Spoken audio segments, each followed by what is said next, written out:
What's up, people? Saturday, feeling a little better now. Same shirt, same hat, different time. I'm gonna do one more. Um, Feeling a little more peppy now. We're gonna talk about, I guess, the coagulation process. So this is the second step. So the first part of the guide I talked about, um, the acidic coagulation, as it's called, and it's called that for a reason. So let me summarize and move into this next step. Step two. We'll start off with talking about the first video in which I discussed acid development, or what they call acidic coagulation.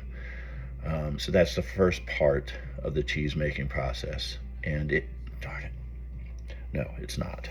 The first part of the cheese making process is coffee.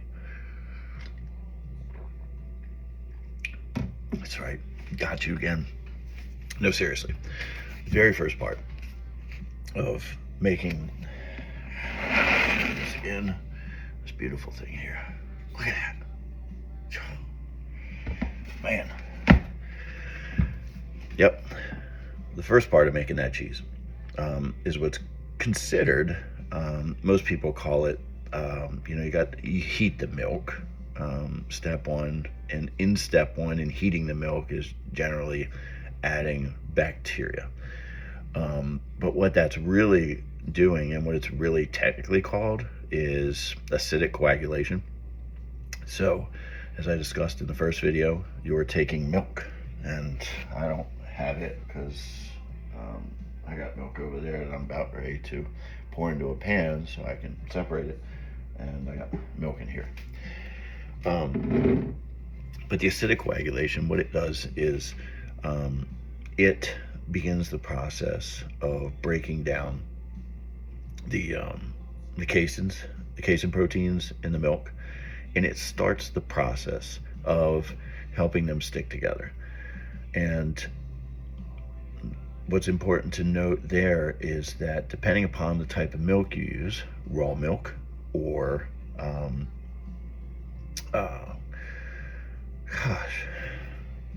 sorry guys,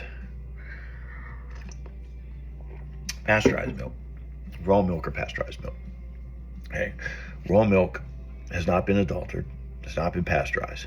So what that means is that a lot of those caseins, those fats, from the process of breaking it down through pasteurization and homogenization, that process that makes it safe for you to drink, the killing off of the bad bacteria for the pasteurization piece, and the homogenizing of the milk, or the removal of certain amounts of fats to get you the type of milk that you want. Those processes also damage the milk itself. Okay, milk comes loaded with proteins, and those proteins contain caseins, and those caseins are what are the necessary building blocks for making cheese. Okay, so if you ever notice, if you've been making cheese long enough, you'll notice that in recipes, and a lot of them don't, but I'm going to say it again, some do, some don't, specify that you need a certain amount of rennet, or also called like an enzymatic. Rennet is an enzymatic coagulant, and certain amounts of culture, the acidic coagulant. Depending upon if you're using pasteurized milk or if you're using raw milk, those numbers are going to change.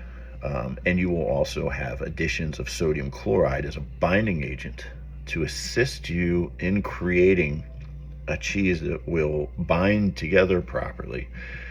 Because during the pasteurization process, those bacteria, good and bad, are, a lot of them are killed during pasteurization, and your milk is typically homogenized, so the fat content is also altered. So you need to take that in consideration when you're making cheese. Do I have raw milk? Yes.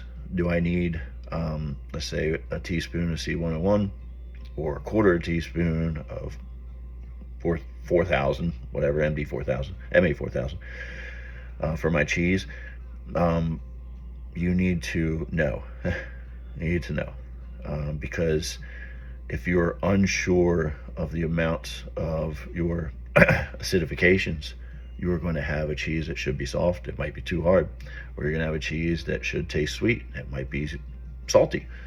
And that comes with the fact that you need to adjust. And typically, when you use raw milk, you want to lessen, you want to make an adjustment of less than 25% of what the recipe calls for with standard milk.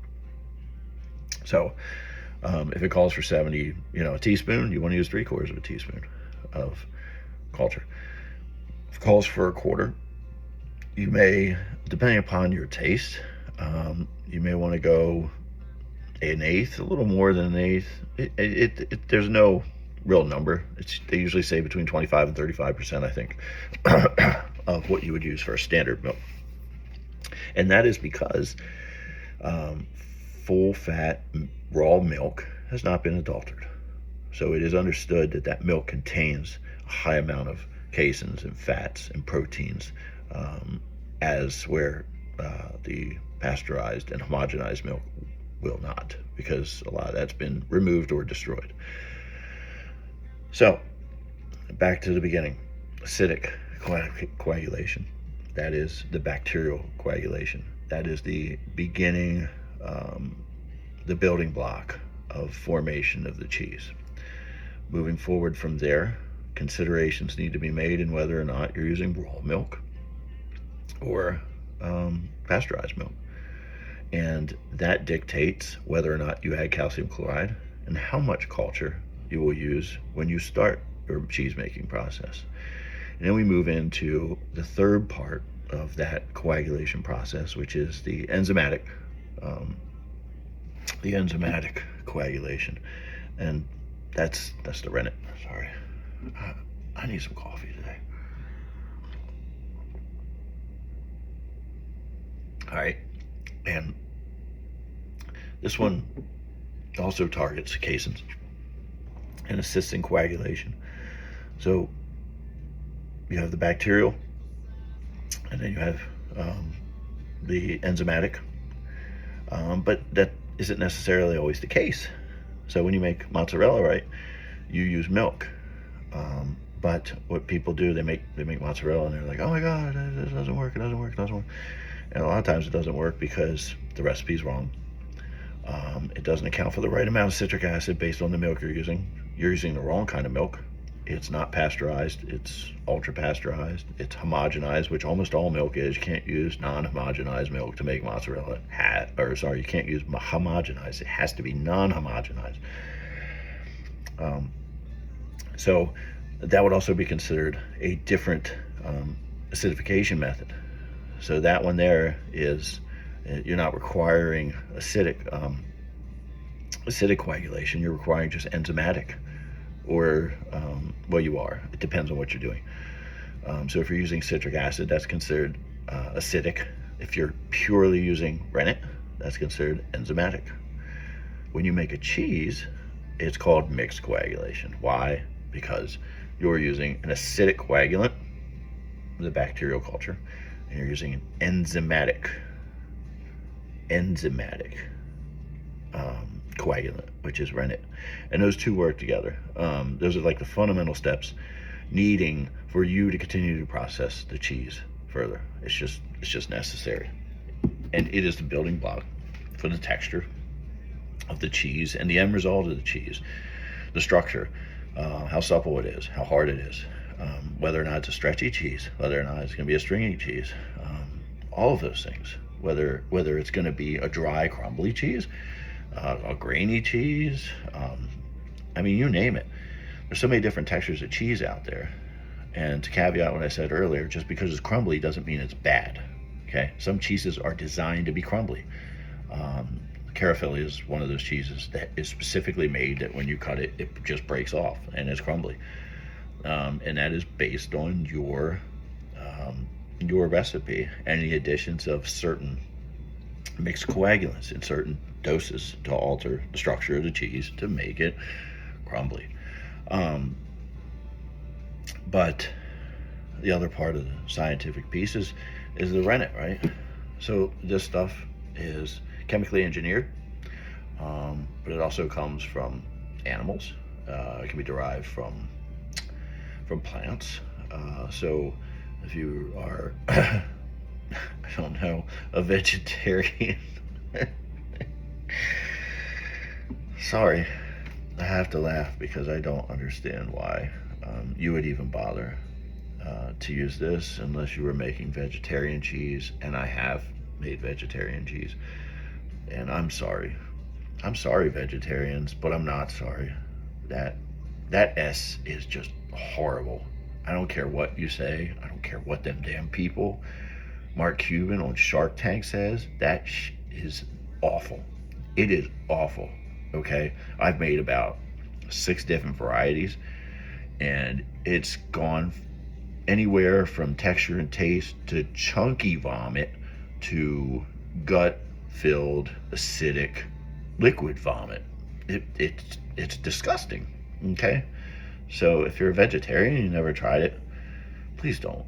Stick with the bean patty burger because it's just awful.